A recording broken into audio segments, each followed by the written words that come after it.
மணிமுகம் தொலைக்காட்சி நேயர்களுக்கு அஸ்ஸலாமு அலைக்கும். ஒவ்வொரு ஞாயிற்றுக்கிழமையும் இஸ்லாம் ஒரு இனிய மார்க்கம் என்கிற தலைப்பில் இந்த நிகழ்ச்சி நடத்தப்பட்டு வருகிறது. இதில் இஸ்லாம் குறித்து முஸ்லிம் அல்லாத மக்கள் கேட்கிற கேள்விகளை எடுத்துக்கொண்டு அவர்களுக்கு தேவையான விளக்கங்களை அளிப்பது தான் இந்த நிகழ்ச்சியினுடைய நோக்கம். அதன் அடிப்படையில் இந்த வாரம் ஒரு சகோதரர் ராகவன்கிற சகோதரர் மயிலாப்பூர்லேருந்து கேட்டிருக்கிறாரு, முஸ்லீம்கள் ஏன் அதிகம் படிப்பதில்லை, குறிப்பாக பெண்கள் படிப்பதில்லை, படிக்கக்கூடாது என்று இஸ்லாத்தில் எதுவும் சட்டம் உள்ளதா அப்படின்னு கேட்குறாரு. இது ஏன் கேட்குறாருன்னு கேட்டால், நீங்கள் நடைமுறையில் பார்த்தீங்கன்னா முஸ்லீம்கள் அதிகமாக படிக்கலை. அவர் கேட்குற கேள்வி உண்மைதான், படிக்கலைங்கிற விஷயம் இருக்குது, அது உண்மை.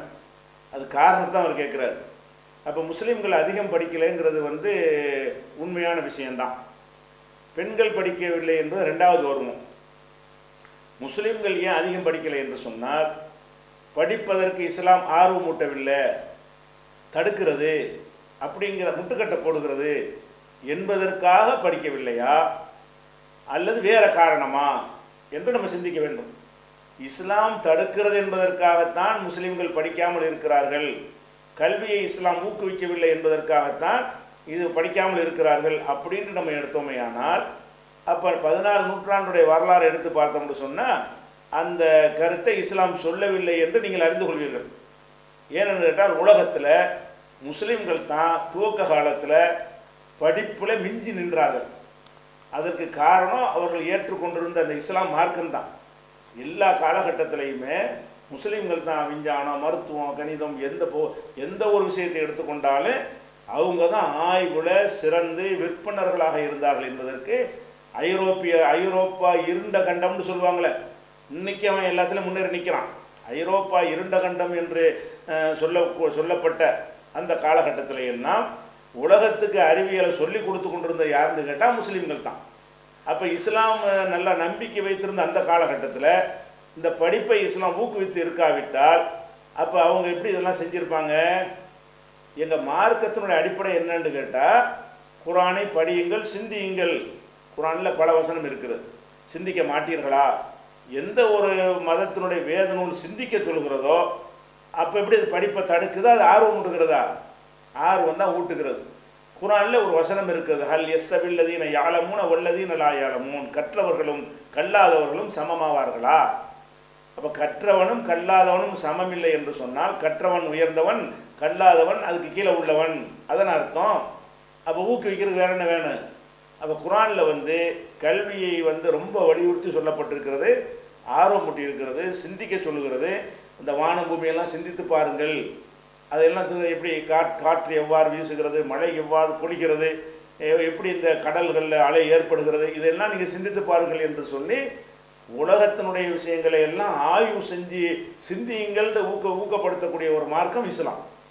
அப்படியான ஒரு மார்க்கமாக இருக்கும் பொழுது இஸ்லாம் மதம் தான் இது காரணமாக நீங்கள் சொல்ல இயலாது. உதாரணம் சொல்வதாக இருந்தால், வாரிசுமின்னு ஒருத்தர் இருந்தார், 780லேருந்து 850 வரைக்கும்.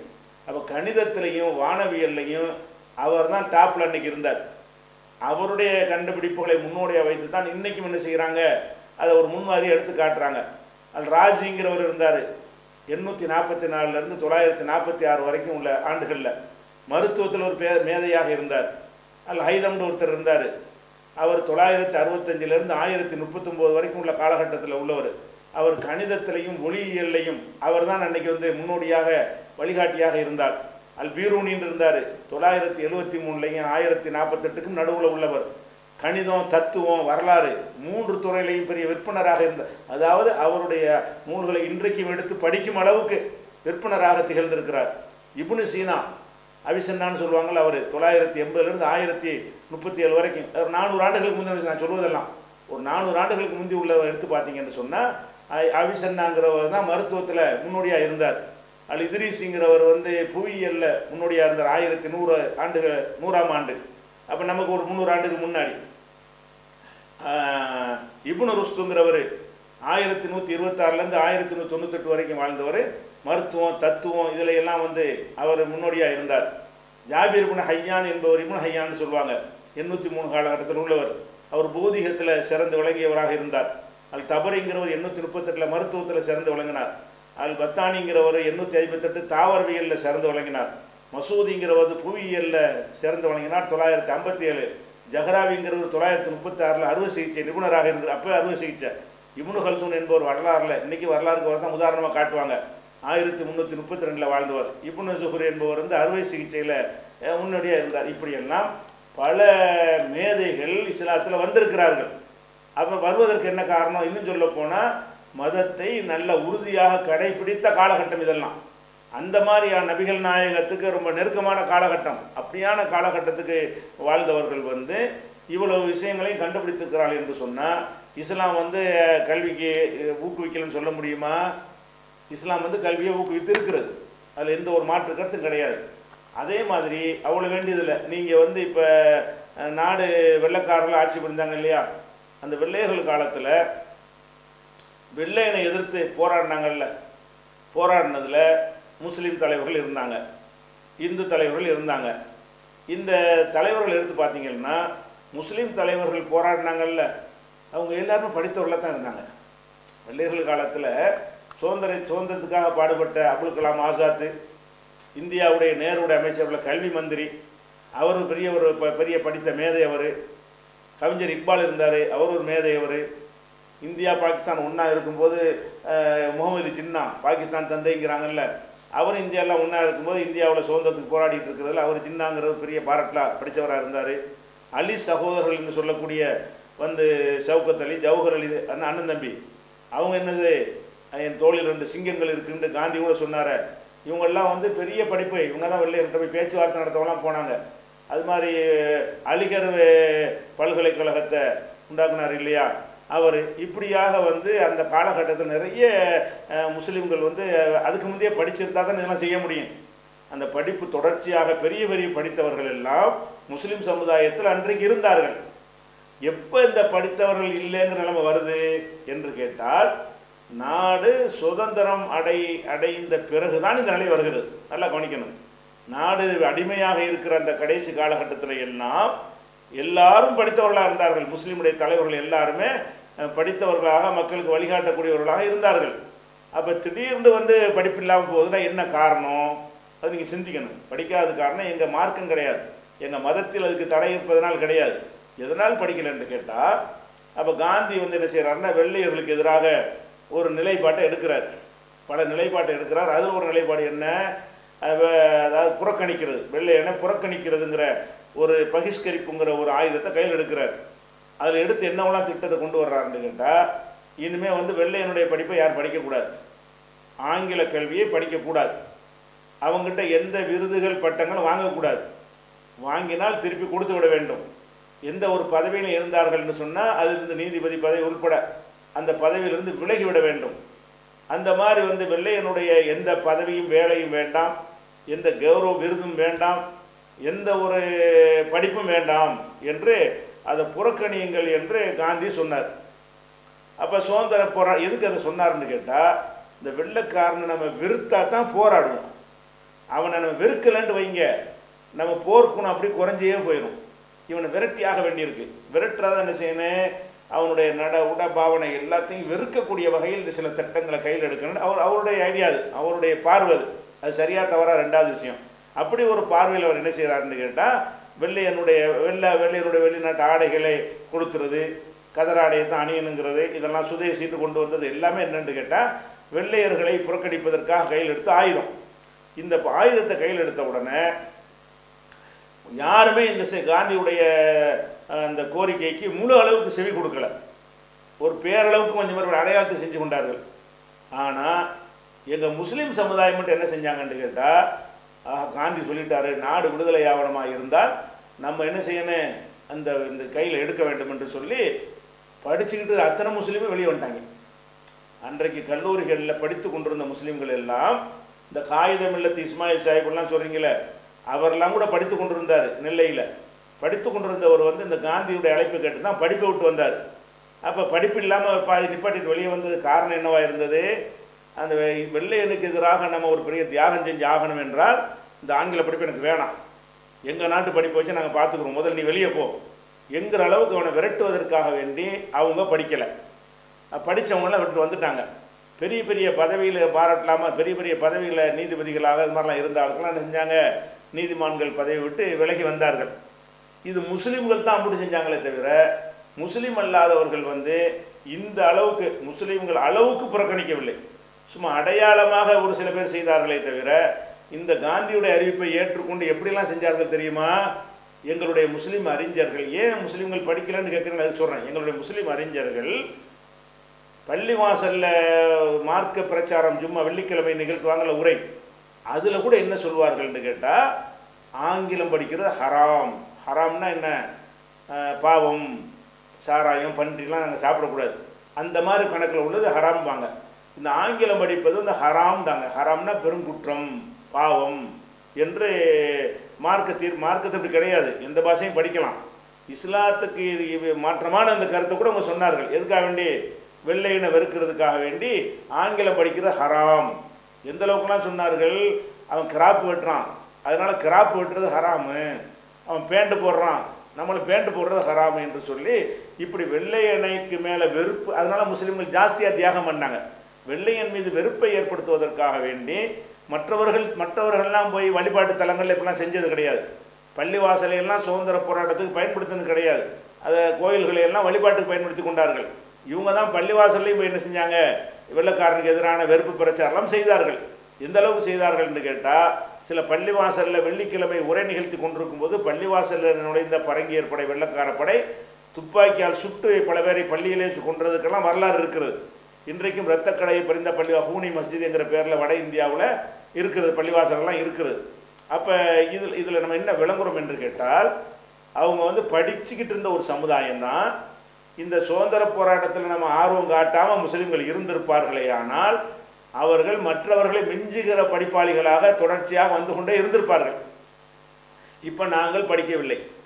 நாங்கள் தான் எங்களுடைய முப்பாட்டன், எங்களுடைய அப்பன் பாட்டன்மார்கள் என்ன செய்யலை, படிக்கலை. படிச்சுக்கிட்டு இருந்தவர்களும் பாதியில் விட்டு வெளியே வந்து விட்டார்கள்.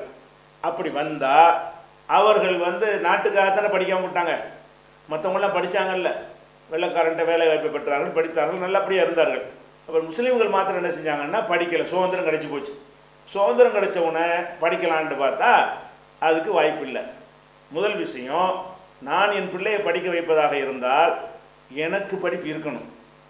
அப்போ தான் நான் வந்து அவனை எஜுகேட் பண்ணுவேன், அவனுக்கு சொல்லி கொடுப்பேன், அவனை தயார்படுத்துவேன், மற்ற மாணவர்களோடு போட்டி போடக்கூடிய வகையில் அவங்களை மேம்படுத்த முடியும் என்னால்.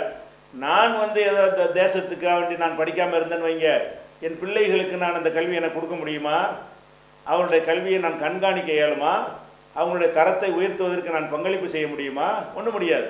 அந்த மாதிரியான ஒரு நிலையில் வந்து இருந்த காரணத்தினால்தான் எங்களுடைய சமுதாயத்தில் உள்ள என்னுடைய தந்தை பாட்டன் லெவலில் உள்ளவர்கள்லாம் படிக்கவில்லை. அவர்கள் படிக்காத காரணத்தினால் நான் கூட 4ஆம் கிளாஸ் தான் படிச்சிருக்கிறேன், படிக்க வைக்கலை. ஏன்? அவர்களுக்கு கல்வியுடைய முக்கியத்துவம், அவங்க தான் படிக்கலையா? படிக்காத ஒரு சமுதாயமாக போனதுனால படிக்க வைக்காத ஒரு நிலையில் நாங்கள்லாம் உண்டாகிவிட்டோம். அப்போ என்ன, நாடு சுதந்திரம் அடைஞ்ச பிறகு என்ன செய்யணும், நீங்கள் வந்து இந்த நாட்டுக்காக இவங்க படிக்காமல் போயிட்டாங்க, அவங்களாம் கீழே கிடக்கிறாங்க என்று அனுதாபப்பட்டு அறிக்கை விடுறாங்களே தவிர தூக்கி விடுவதற்கு என்ன செய்யணும், படிப்பில், கல்வியில், வேலைவாய்ப்பில் இடஒதுக்கீடு கொடுக்க வேண்டும். அது கொடுக்கப்படவில்லை. பல ஆண்டுகள் கிடைப்பது. சமீபத்தில் தான் சில மாநிலங்களில் போராட்டத்துக்கு பிறகு சிறிய அளவில் கிடைத்திருக்கிறது. சுதந்திரம் அடையும் போதே இந்த பரிசை முஸ்லீம்கள் கொடுத்துருக்கணும். நாட்டுக்காக நீங்கள் அன்றைக்கி தியாகம் பண்ணீங்க, நீங்கள் வந்து இந்த மாதிரி ஃபைட் பண்ணலன்னு சொன்னால், டஃப்பு கொடுக்கவில்லை என்று சொன்னால் வெள்ளைக்காரன் போயிருக்க மாட்டான், அதுக்காக உங்களுடைய எதிர்காலத்தை பாழாக்கி விட்டீர்கள் என்று சொல்லி சுதந்திரம் அடைஞ்சவனை நீங்கள் இடஒதுக்கீடு கொடுக்கறதுக்கு பதிலாக வெள்ளைக்காரன் கொடுத்து வந்த இடஒதுக்கீட்டையும் பறித்தார்கள் சுதந்திரம் வந்த பிறகு. அப்போ இதில் என்ன ஆச்சுன்னு கேட்டால், நாங்கள் இடஒதுக்கீடு எங்களுக்கு இல்லை. சரி, மெரிட்டில் போய் முன்னேறி அடித்து பிடிச்சி மேலே வரலாமான்னு பார்த்தா மெரிட்டில் யாருக்கு வர முடியும்? அவன் அப்பம்பாட்டை படிச்சிருந்தா தான் மெரிட்டில் அவனை தயார்படுத்த முடியும். என் பிள்ளைக்கு நான் ஒவ்வொருத்தரும் டியூஷன் வச்சுட்டு கொடுக்குறதல்ல. சில படித்த சமுதாயமாக இருந்தார்கள்னா அம்மா படிச்சிருப்பாங்க, அப்பா படிச்சிருப்பார், பெரியப்பா படிச்சிருப்பார், தாய்மாவும் படிச்சிருப்பார். அவங்களாம் அந்த பிள்ளைக்கு வந்து வீட்டில் இருந்து அந்த பாடங்களை சொல்லி கொடுத்து எப்படி அந்த மற்ற மாணவர்களை விட மேம்பட்ட நிலையில் வரலாம் என்பதுக்கு தரம் உயர்த்துவதற்கு பாடுபடுவார்கள். என் தகப்பனார் படிக்கட்டு எனக்கு என்னத்தை சொல்லி தருவார்? போய் வேலையை கடைக்கு போயிட்டு வா, மீன் வாங்கிட்டு வா, கருவா வாங்கிட்டு வா, எங்களை அனுப்பி விட்ருவாங்க. வீட்டு வேலையை பார்ப்பதற்கு தான் எங்களை பயன்படுத்துவார்களே தவிர அந்த படிப்புக்கு முக்கியத்துவம் கொடுக்க மாட்டார்கள். அப்படிப்பட்ட காரணத்தினால தான் எங்களுக்கு படிப்பை நாங்கள் இழந்துட்டோம். எங்கள் அப்பன் பாட்டன்மார்கள் படிக்கவில்லை. நாங்கள் படிக்கலான்னு பார்த்தோம்னா மற்றவங்களோட எங்களுக்கு போட்டி போட முடியாது. அறிவு, ஆற்றல், திறமையெல்லாம் இருந்தாலும் எங்களுக்கு கல்விக்கூடத்தில் மாத்திரம்தான் எங்களுக்கு கல்வி கிடைக்கும். வீட்டில் சுற்றுப்புறத்தில் எங்களுக்கு கிடைக்காது. அதெல்லாம் யாருக்கு கிடைக்கிறதோ அவங்க மேல்நிலைக்கு வருவார்கள். அதெல்லாம் இல்லாத ஒரு சமுதாயம் என்ன செய்யும்? படிக்காத சமுதாயம் போயிடும். அதனால தான் இன்றைக்கி வரைக்கும் என்ன செய்கிறாங்கன்னா, முஸ்லீம்கள் வந்து படிப்புக்கு முக்கியத்துவம் கொடுக்காம படிச்சுனா 18 வயசு ஆகிடுச்சா எடு பாஸ்போர்ட்டை வெளிநாட்டுக்கு ஓடு, குடும்பத்தை காப்பாற்றப்போ அப்படின்னு சொல்லி அவனை வேலைக்கு அனுப்பக்கூடிய பணம் சம்பாதிக்கிற ஒரு மிஷினாக மட்டும் இந்த எங்கள் சமுதாயம் பார்ப்பதற்கு காரணம் என்ன? அந்த கல்வியுடைய முக்கியத்துடைய தொடர்ச்சியை தேசத்துக்காக நாங்கள் முட்டாள்தனமாக அறுத்து விட்டோம். அது செஞ்சிருக்கக்கூடாது, மற்றவங்க மாதிரி நாங்கள் இருந்திருக்க வேண்டும். அது தேசத்திற்காக அந்த தொடர்ச்சி அறுத்த காரணத்தினால் எங்கள் முஸ்லீம் சமுதாயம் வந்து படிக்காமல் இருக்கிற நெசம்தான். படிக்காமல் இருக்கிறதுக்கு மதம் காரணமா, அல்ல படிப்பே கெட்டதுன்னு நாங்கள் நினைப்பது காரணமா, அல்ல கிடைச்சி நாங்கள் வந்து படிக்க மறுக்கிறது காரணமாண்டு அதெல்லாம் ஒரு காரணமும் கிடையாது. நாங்கள் நாட்டுக்காக வேண்டி வெள்ளைக்காரன் படிப்பை வேணான்னு காந்தி சொன்னதை கேட்டு தான் நாங்கள் படிக்கலை. ஆனால் நாங்கள் எங்கள் அப்பா படிக்காதனால எங்களை படிக்க வைக்கலை, நான் படிக்காதனால என் பிள்ளையை நான் படிக்க வைக்க மாட்டேன். அப்போ இந்த படிப்புடைய முக்கியத்துவத்தை கொஞ்சம் கொஞ்சம் பேர் படிக்க வைக்கிறாங்க. அதுக்கு போராடி நிறைய கல்விக்கூடங்கள்லாம் முஸ்லீம்கள் தனியாக உண்டாக்கி பல கல்லூரிகள் நிறுவி பார்த்தாங்க. என்ன தான் பார்த்தா கூட அது முஸ்லீம்களுடைய அந்த தேட்டத்துக்கு போதுமான அளவுக்கு இல்லை. எது போக கல்விக்கு அவங்க முன்னோர்கள் படிக்காத காரணத்தினால பிள்ளைகளுக்கு எங்கள் சமுதாயத்து தாய்மார்கள் வந்து பிள்ளைகளை படிக்க வைக்கிறதுக்குலாம் தெரியாது, படிப்புன்னா என்னன்னு தெரியாது. பிள்ளை படித்து தூங்க பேசாமல் கண்ணை கெடுத்துக்கிறான்னு சொல்கிற அளவுக்கு இருப்பாங்க அவங்கெல்லாம்.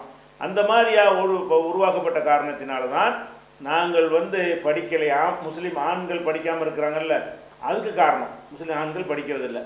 சரி, பெண்கள் ஏன் படிக்கலன்னு கேட்குறீங்க. ஆண்களே படிக்காத சமுதாயத்தில் பெண்கள் எப்படி படிப்பாங்க? ஆண்களே படிக்கிறது இல்லை ஒரு சமுதாயத்தில். நீங்கள் பெண்கள் கம்மியாக இருக்கிறாங்க, கம்மியாக படிக்கிறாங்கன்னு மட்டும் நீங்கள் பார்க்குறீங்க. பெண்கள் கொஞ்சம் அதிகம் படிக்கிறாங்க, ஆண்கள் அதோட கம்மி. ஏன்னு கேட்டால் ஒரு வீட்டில் ஒரு ஆம்பளை பிள்ளை பொம்பளை பிள்ளைங்க இருந்தால் நீ வீட்டில் தானே இருக்க போகிற, நீ போய் படி, நீ போய் சம்பாரிச்சிட்டு வா என்று ஆம்பளையை வேலைக்கு அனுப்பிவிட்டு பொம்பளை பிள்ளையை படிக்க வைக்கக்கூடிய குடும்பங்கள் நிறைய இருக்கிறது. அதனால் ஆண் பெண் சதவீதத்தை எடுத்து பார்த்தீர்கள்னு சொன்னால் முஸ்லீம் ஆண்கள் முஸ்லீம் பெண்கள், நீங்கள் வேறு ஆண்கள் வேறு சமுதாயத்தை கம்பேர் பண்ணக்கூடாது. எங்களில் உள்ள ஆண்களையும் எங்களில் உள்ள பெண்களையும் நீங்கள் கம்பேர் பண்ணீர்களே ஆனால் எங்களில் ஆண்களை விட பெண்கள் கொஞ்சம் கூட படிக்கிறார்கள். ஏனென்று கேட்டால் ஆண்கள் வந்து சம்பாதிக்கிறதற்கு பிறந்தவர்கள், பெண்கள் தான் படிப்பதற்கு பிறந்தவர்கள்ங்கிற மாதிரி சும்மா வீட்டில் உட்காந்துட்டு இருக்கிறாங்க, போய் படிச்சுட்டு வரட்டுமே என்று கொஞ்சமாவது படிக்க அனுப்புகிறார்கள். அதனால் பெண்கள் படிக்கக்கூடாது என்று இஸ்லாம் சொல்லவே கிடையாது. திருக்குறானில் தெல்ல தெளிவாக படிக்கிறதுக்கு அனுமதி இருக்கிறது. எந்த அளவுக்கு அனுமதி இருக்கிறது? அதாவது திருக்குறானில் ஒரு வசனம் இருக்குது. எப்படி இருக்குன்னு கேட்டால், முஸ்லீமான ஆண்களும் பெண்களும், ஆண்கள் 2 பேருக்கு தான் இறைவன் சொல்கிறான். முஸ்லீமான ஆண்களாக இருந்தாலும் பெண்களாக இருந்தாலும் அவங்க என்ன செய்ய வேண்டும் என்றால், மக்களுக்கு நன்மையை ஏவ வேண்டும், தீமையை தடுக்க வேண்டும். நன்மையை ஏவி தீமையை தடுக்குது என்றால் பிரச்சாரம் செய்ய வேண்டும். பிரச்சாரம் செய்ய வேண்டும் என்ற அர்த்தம் படிக்கணும்ல, படித்தா தானே பிரச்சாரம் செய்ய முடியும். ஆண்களும் பெண்களும் செய்ய வேண்டும் என்கிற அளவுக்கு எங்களுக்கு சொல்லப்பட்டிருக்கிறது. நாங்கள் இஸ்லாத்தினுடைய பல அடிப்படையான சட்டத்திட்டங்களை வந்து நபிகள் நாயகத்தினுடைய ஆண் தோழர்கள் வழியாகவும் நாங்கள் அறிந்து கொள்கிறோம். அவங்களுடைய பெண் சீடர்களாக இருந்தாங்கள்ல, அவங்கள்ட்ட பாடம் கற்றவர்கள், அவர்கள் வழியாகவும், சீடர்கள் கிடையாது இஸ்லாத்தில், தோழியர்கள் மூலமாகவும் நாங்கள் என்ன செய்கிறோம், அந்த இஸ்லாத்தை அறிந்து கொள்ளத்தான் செய்கிறோம். அதனால் படிப்புக்கு பெண்களுக்கு தடை இல்லை. ஆனால் ஒரே ஒரு விஷயம் இருக்கிறது. என்ன இருக்குன்னு கேட்டால், படிக்கிறது அவசியம்தான். படிக்கிறதுன்றா என்ன? அந்த பெண்களுக்கு ஒரு பாதுகாப்பாக இருக்கணும், அது ஆண்களையும் கெடுத்து விடாத வகையில் இருக்கணும். அந்த முறையில் படிப்பு இல்லை என்ற காரணத்தினால் சில பேர் நாங்கள் தவிர்த்து கொள்கிறோம். அது எல்லாரும் பேண வேண்டிய ஒரு விஷயம். என்ன கல்வி முறை? நம்ம நாட்டில் ஆணும் பெண்ணும் சேர்ந்து படிக்கக்கூடிய ஒரு கல்வி முறை வைத்திருக்கிறீங்க, கோ எஜுகேஷன் சொல்லி. இந்த ஆணும் பெண்ணும் சேர்ந்து படிக்கும் பொழுது இஸ்லாம் வந்து பெண்ணுக்கு மட்டும் கட்டளை போல ஆணுக்கு சேர்த்தா கட்டளை எடுது. நீங்கள் 2 பேரும் சேர்ந்து உட்காந்து படிக்கிற வேலை வேண்டாம், பெண்களை முட்டுக்கட்ட போட்டு நீங்கள் நினைக்கிறீங்க. அப்படியான ஒரு கல்லூரி இருந்தால் நீ போய் சேராதுன்னு ஆணுக்கு தான் தடைப்படுது. ஆணுக்கு வேணும்னு கேட்டால், ஒரு ஆண் பெண் என்பது ஈர்ப்புக்குரியது என்பது பெரிய ஆய்வு செஞ்சு கண்டுபிடிக்கிற விஷயம் இல்லை, சாதாரண ஒரு பாடம். அப்படி இருக்கக்கூடிய நேரத்தில் அவங்க வந்து ஒருத்தருக்கு ஒருத்தர் அடிக்கடி பார்த்து பல விதங்கள் அப்படி இருந்தார்கள் என்று சொன்னால் அவங்களுடைய கவனச்சிதறல் ஏற்படும். தெரியுமா? தெரியாது. அப்போ இல்லாத ஒன்று இருக்கிறதாக இப்படி நினைக்கிறாங்கல்ல, இதே மாதிரி தான் இவங்களும் நினைக்கிறாங்க. அப்போ நம்ம கடவுள்னு நினைக்கிறது வந்து, நீங்கள் அந்த சிலைக்கு எதாவது செஞ்சீங்கன்னு சொன்னால் அந்த சிலை இதை வழங்குமா? வழங்காது. அப்போ அதே மாதிரி வந்து நம்ம கடவுளை, தூய இஸ்லாத்தை அதன் நேரான வழியில் அறிந்து செயல்பட உங்களை அன்புடன் அழைக்கிறது கூத்தாநல்லூர் தௌஹீத் பேரவை. மண்ணடி பகுதி மக்களின் பேராதரவுடன் இயங்கி வரும் எங்கள் மூன்மார்ட் நிறுவனத்தின் 3வது கிளை கொடுங்கையூர். தரமான பொருள், குறைவான விலை, கனிவான சேவை. வாரத்தின் எல்லா நாட்களிலும் சேவை உண்டு. ஒருமுறை வந்து பாருங்கள், மனநிறைவோடு செல்லுங்கள். மண்ணடி பகுதி மக்களின் பேராதரவுடன் இயங்கி வரும் எங்கள் மூன்மார்ட் நிறுவனத்தின் 3வது கிளை கொடுங்கையூர். தரமான பொருள், குறைவான விலை, கனிவான சேவை. வாரத்தின் எல்லா நாட்களிலும் சேவை உண்டு. ஒருமுறை வந்து பாருங்கள், மனநிறைவோடு செல்லுங்கள். மூன்மார்ட் மண்ணடி, மாஸ்கான் சாவடி மற்றும் கொடுங்கையூர். இந்நிகழ்ச்சி சிறக்க ஏக இறைவனை பிரார்த்திக்கும் டாக்டர் எம்ஏ சையது அபுதாஹிர், முகமது சஃபி, அவுரங்கஜேப், லயானா மற்றும் குடும்பத்தினர், Narippaiyur. SD Racks, German Design Display Racks, Supermarket, Departmental Stores போன்ற கடைகளுக்கு தேவையான steel powder coated display rack தயாரிப்பாளர்கள். Showroom SD Racks, Rahat plaza, Vadapalani bus depot எதிரில், சென்னை. Contact MND 9381004122 or 04442180020. தூய இஸ்லாத்தை அறிந்து மறுமை வெற்றியை நோக்கி பயணிக்க அழைக்கிறது மேலப்பாளையம் தௌஹீத் பேரவை NTF. இந்நிகழ்ச்சி வெற்றி பெற துஆ செய்யும் முகமது கான், சஹீம் மற்றும் யூசுப் மெடிக்கல்ஸ், பாம்பன்.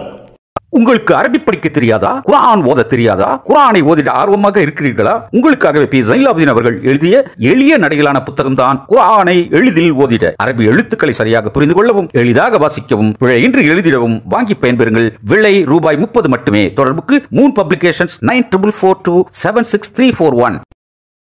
தங்க நகைகள் விற்பனை செய்ய, அடகு நகையை மீட்டு விற்பனை செய்ய, ஹலாலான முறையில் தங்க நகை கடன் பெற RK ஹலால் ஜுவல் கேஷ். வட்டியை வெறுப்பவர்களுக்கு மட்டும் அழகிய தங்க நகை கடன். தொடர்புக்கு RK கோல்ட் ஹவுஸ் 9441411301.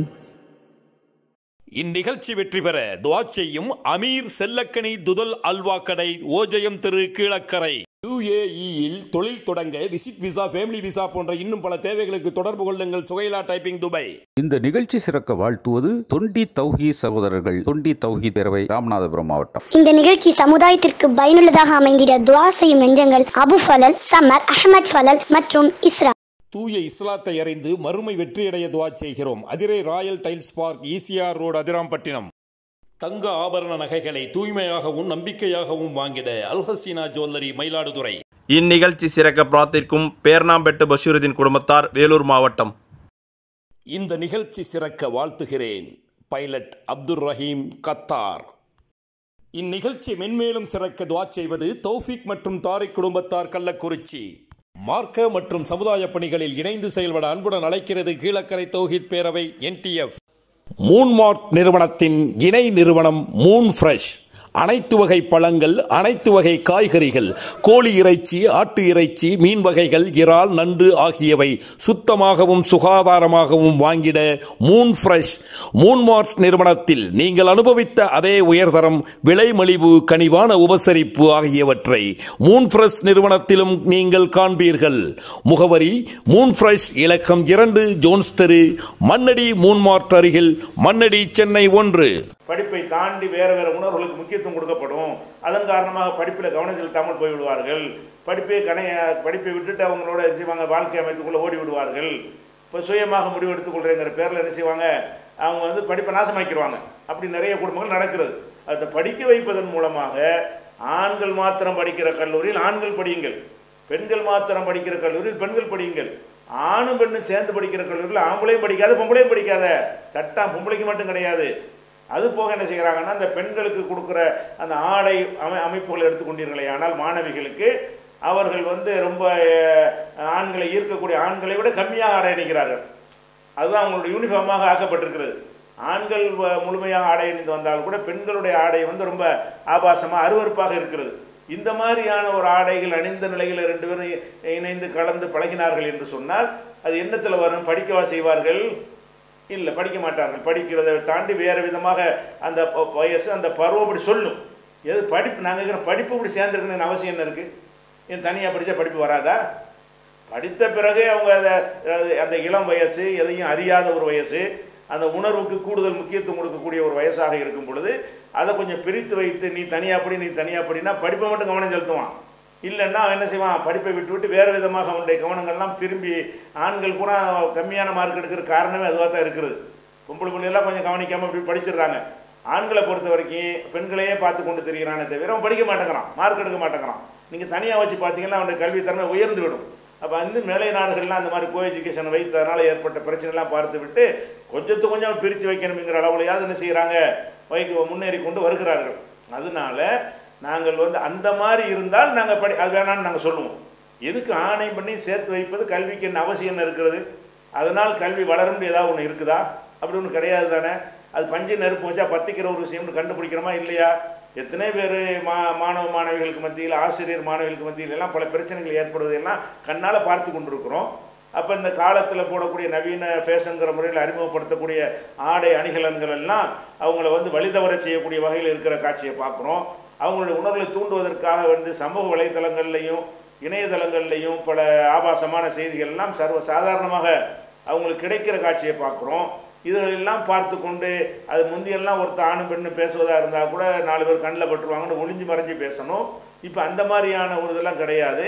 இருந்து கொண்டே வாட்ஸ்அப் வழியாக வேறு ஊடகங்கள் வழியாக ஃபோன் வழியாக என்ன செய்யலாம், அவங்க மத்தியில் எந்த மாதிரி வேண்டாலும் பேசிக்கொள்ளலாம், எந்த மாதிரியான உரையாடலும் நடத்தி கொள்ளலாம். யாருக்கும் தெரியாமல் இவர் தனியாக இருந்தால் போதும் அவர் தனியாக இருந்தால் போதும் பேசிக்கொள்ளலாம். இந்த மாதிரியெல்லாம் ஒரு வசதி இருக்கிற ஒரு நேரத்தில் எதற்காக அந்த தொடர்பை நீங்கள் ஏற்படுத்தி கொடுக்குறீங்க? அதுக்கப்புறமேல என்ன செய்கிறீங்க, என் பொண்ணை கூட்டி கொண்டு ஓடிவிட்டான், நாடக காதல், கொள்ளுவேன், அவனை வெட்டி சாயி. எதுக்கு இதை செய்கிறீங்கிற ஏன் உங்களுக்கு தோணவில்லை? பெண்கள் படிப்பு கொடுங்க. ஏன் பெண்களுக்கு மாத்திரம் ஒரு கல்லூரி அமைத்து படிப்பு கொடுத்தா கெட்டு போயிடுமா? ஆண்களுக்கு மாத்திரம் ஒரு கல்லூரி, அதே கல்லூரி அமைத்து நீ தனியாக படிச்சுன்னா கெட்டு போயிடுமா? அப்போ ஆணும் பெண்ணுக்கு நீங்கள் தனித்தனியாக வைத்தா இந்த நாடக காதல்ங்கிற பஞ்சாயத்தெல்லாம் வருமா? ஏன் முன்னாடி ஓட்டான், ஏன் பிள்ளைய கூட்டிகிட்டு போயிட்டான், ஓன் பிள்ளைய கூட்டிகிட்டு போயிட்டான்ட்டு இந்த பஞ்சாயத்து நடக்காத நாள் இருக்குதா நாட்டில்? இதுக்காக வேண்டிய ஊபியில் சட்டமெல்லாம் கொண்டு வர்றான். எது கொண்டு வர்றான்? லவ் ஜிஹாதுன்னு பேரை வச்சு சட்டம் எது கொண்டு வர்றான்? அது கல்யாணத்துக்காக மதம் மாறி விடுகிறாரு. ஏன் இந்த வாசலை திறக்கிறீங்கன்னு? அது வேணான்னு நினைக்கிறீங்கல்ல? அது வரக்கூடாது தானே. ஏன்னு கேட்டால் அது வயசுக்கு முன்னாடி, பருவம் வயசுக்கு முன்னாடி இவங்க எப்போ திருமணம் செய்ய நினைக்கிறாங்களோ அதுக்கு முன்னாடியே இதுவோட ஒரு ஆசைப்பட்டுக்கிட்டு ஏதாவது தப்பு தவிர நடந்து விட்டது என்று சொன்னால் அது பாதிக்குமா இல்லையா? அந்த மாதிரியான விஷயங்களில் தான் இஸ்லாம் கொஞ்சம் கட்டுப்பாடு பண்ணுது. இருந்தாலும் அதை மாரி படிக்க வச்சு நிறைய பேர் நினைச்சிட்டாங்க. படிக்க வைத்தவர்கள் பையனை இழந்திருக்கிறார்கள், பொம்பளை பிள்ளை இழந்திருக்கிறார்கள். படிப்புக்கு முக்கியத்துவம் என்பது முக்கியம்தான். அந்த படிப்பை விட மானம், மரியாதை, கொள்கை, கோட்பாடு அதெல்லாம் அதோட முக்கியம். அதெல்லாம் இழந்துட்டு போய் தான் படிக்க வேண்டும் என்றால் அதுக்கு முக்கியத்துவம் கொடுக்கணும். வழங்க மாட்டேங்குது. மாறி ஒரு சொல்லணும், குழந்தைகளுக்கு நாங்கள் போதிக்க போகிறோம், இப்படி எல்லாம் ஆண்கள்கிட்ட அப்படி பழக்கணும், கட்ட டச்சு நல்ல டச்சுன்னு சொல்லி கொடுக்கணும். சொல்லி கொடுத்தான்னு கொஞ்சம் முன்னாடி தெரிஞ்சுக்கிற போகிறோம், அவ்வளோதான். விட்டு சொல்லி கொடுக்க தடுக்குமா? இதெல்லாம் சொல்லி கொடுக்குற காரணத்தினால் நடந்து கொண்டிருக்கிற விபரீதங்களுக்கு தீர்வாக ஆகுமா? தீர்வை அதிகப்படுத்துமா? அந்த குழப்பங்களை ஜாஸ்தியாகும். அதனால் இஸ்லாம் சொல்கிறதுனா கல்வி நல்ல ஆணும் படிங்க பெண்ணும் படிங்க. எங்கேயாவது அந்த கல்வி கோ எஜுகேஷன் தான் இருக்குது என்று சொன்னால் வீட்டில் உட்காந்து படிங்க, கரசில் படிங்க. படித்து பரீட்சை எழுதுறதுக்கு போதைய பாதுகாப்போட எழுதிட்டு வாங்க. அதுவும் படிப்பு தானே. இன்னும் அக்கறையாக, இன்னும் ஈடுபாடாக, கவனச்சிதறல் இல்லாமல் வீட்டில் படிக்கலாம்ல. அந்த ஏற்பாடை நீங்கள் எல்லாம் போய் படிக்க போய் தானே அவங்க எல்லாத்தையும் கலந்து விட்டு நாசமாக்கிட்டு இருக்காங்க சமுதாயத்தை. வரக்கூடிய சினிமாக்களும் நாடகங்களும் எல்லாமே இந்த மாதிரி கற்றுக் கொடுக்கும் பொழுது இப்படி கொண்டே நம்ம செய்கிறோமே, இது சரியாக வருமா? நீங்களும் ஆம்பளைகள் தானே, பெற்றோர்கள்லாம் நீங்கள் ஆணாவோ பெண்ணாக தானே இருக்கிறீங்க. உங்களுடைய இளமையில் நீங்கள் எப்படி இருந்தீங்க உங்களுக்கு தெரியாதா? இன்றைக்கி தகப்பனாக இருக்கக்கூடிய ஒரு ஆணும் இளைஞனாக இருந்தவன் தானே, ஒரு தாயாக இருக்கிறவள் இளம்பெண்ணாக இருந்தவள் தானே. அவளுக்கு அந்த ஆண்கள் பெண்கள்ங்கிற அந்த உணர்வு எப்போ வரும், என்ன மாதிரி அதில் பிரச்சனைலாம் ஏற்படும் உங்களுக்கு விளங்கவே விளங்காதா? நீங்கள் அந்த அவஸ்தை பட்டிருக்க மாட்டீர்களா? அப்போ அது மாதிரியாக தான் நம்முடைய பிள்ளைக்கும் இருக்கும். அந்த மாதிரி வாசலை திறந்து விட்டோம் என்று சொன்னால் அது நல்லா இருக்காத. கல்வியை கொடுக்கன்னு போய்கிட்டு கடைசியில் வந்துக்கிட்டு நம்ம பிள்ளை இழந்துற மாதிரிலாம் நடந்து போய் விடுகிறத, கூட்டி கொண்டு ஏமாற்றி தெருவில் விட்டு போயிடுறானே, கொடைக்கானல் விற்றுட்டு போயிடுறானே என்றெல்லாம் பம்பாய் சேவப்போல பகுதியில் கொண்டு விற்றுட்டு போயிடுறாங்க கல்யாணம் பண்ணுறேன்னு சொல்லிட்டு. சமூகத்தின் பாதுகாப்பு இல்லாமல் போகுது. இதெல்லாம் விளங்கி படிங்கன்னு நாங்கள் அறிவுரை சொல்கிறோம். மக்களுக்கு படிங்க. படிக்கிறதா இருந்தால் முஸ்லீம்க்கு மட்டும் சொல்லி எல்லாருக்கும் சொல்லுகிறோம். ஏன் படிக்க வைக்கிறதா இருந்தால் அது ஆணை உங்கள் பிள்ளைய படிக்க வச்சா, ஆம்பளை பிள்ளைய படிக்க வச்சா கூட நீ போய் பொம்பளைகளுக்கு எடுத்துகிட்டு அனுப்பிவிடக்கூடாது. அவனுக்கு இந்த சட்டம் தான். இஸ்லாத்திய சட்டம் பொறுத்த வரைக்கும் ஆண்களும் இந்த கோ எஜுகேஷனில் தான் கல்வி கிடைக்கும் என்றால் பொம்பளைகளை தடுத்து ஆம்பளையை தடுக்கிறதுனால தான் கேள்வியே வருகிறது. இஸ்லாம் அப்படியே பொம்பளை ஆம்பளை பிரித்து தடுக்கவில்லை. எந்த ஒரு ஆணும் எந்த ஒரு பெண்ணோடு இருந்தாலும் மூன்றாவதாக ஷைத்தான் இருப்பான் என்று ஆண்களுக்கு தான் நபிகள் நாயகமே சொன்னார்கள். எந்த ஒரு ஆணும் எந்த ஒரு பெண்ணோடும் தனித்திருக்க வேண்டாம் என்று ஆண்களுக்கு தான் முக்கியமான கட்டளையிட்டார்கள். அப்போ இந்த கோ எஜுகேஷனுங்கிற இந்த ஆண் பெண் கலந்து படிக்கக்கூடிய கல்வி முறையில் இருக்கும் என்று சொன்னால், அதில் வந்து நம்ம பெண்கள் படிக்கிற ஒரு பள்ளிக்கூடத்துக்கு உங்கள் பையனை அனுப்பி விட்டீங்கன்னு சொன்னால், அப்போ உங்கள் பையன் மட்டும் பொம்பளையை போய் பார்க்கலாமா? அவன் வழிகட்டு போகலாமா? பெண்ணை பார்த்துக்கிட்டு போய் பையன் அனுப்புகிறாங்கிறாங்க. ஏன் இந்த ஆண்கள் மட்டும் படிக்கிற கல்லூரி இல்லவே இல்லையா? அதில் படிக்க வைங்க. அப்படி இல்லைன்னா வந்து கரஸ்பாண்ட் ஸ்கூலில் என்ன செய்யுங்க, அந்த தபால் மூலம் படிக்கக்கூடிய எவ்வளோ பட்ட படிப்புகள்லாம் இருக்கிறது, அதுகளை படிக்க வைங்க. படிச்சு இந்த கலெக்டர் வேலையை பார்க்க போகிறோம், தரவா போகிறாங்க, நமக்கு அறிவை வளர்த்துக்கிறது தானே. இதை விளங்கி கொண்டோம் என்று சொன்னால் முஸ்லீம் பெண்கள் ஏன் படிக்கிறதில்லைங்கிற கேள்வி கேட்க மாட்டீங்க. ஆனால் இதை விளங்காமல் நாங்கள் என்ன கவலைப்படுறோம்னு கேட்டால், இந்த ஆணும் பெண்ணும் சேர்ந்து ஒரு விபரீதங்கள் ஏற்படுறது கண்ட பிறகும் கூட, பல விபரீதங்கள்லாம் நடப்பது அன்றாடம் ஒவ்வொரு குடும்பங்களையும் பார்த்த பிறகும் கூட படிக்க வைக்கிறேன்னு சொல்லி அந்த பெம்புளை பிள்ளைகளை தனியாக அனுப்பி வைக்கிறார்களே, அது ஏன் புரிந்து கொள்ளாமல் இருக்கிறார்கள் என்பது எங்களுக்கு கவலை. படிக்கிறதுக்கு பாதுகாப்பு ரொம்ப முக்கியம். அந்த பாதுகாப்பு இருந்தால் படிங்க. பாதுகாப்பு இல்லை என்று சொன்னால் வீட்டில் உட்காந்து படிங்க, நூல்களை வாங்கி கொடுங்க, அதை வச்சு அறிவை வளர்த்துக்கிட்டு போகட்டும். அப்படி தான் செய்ய வேண்டும் என்று நாங்கள் சொல்கிறோமே தவிர, இஸ்லாம் சொல்வதை தவிர படிப்புக்கு தடை கிடையாது. படிப்புக்கு ஆணு பெண் ஒட்டி உரசிக்கிட்டு இருக்க அவசியமும் கிடையாது. அது படிப்பு கெடுக்கத்தான் செய்யும். அதுதான் அடிப்படையான விஷயம். இதை விளங்கி கொண்டீர்களேயானால் இஸ்லாம் வந்து ஏன் பெண்கள் படிக்கலாம் ஆண்கள் படிக்கலான்னு என்ன செய்ய முடியாது, கேள்வி கேட்க முடியாது. இன்ஷா அல்லாஹ் அடுத்த வாரம் வேற ஒரு கேள்வியோடு சந்திப்போம்.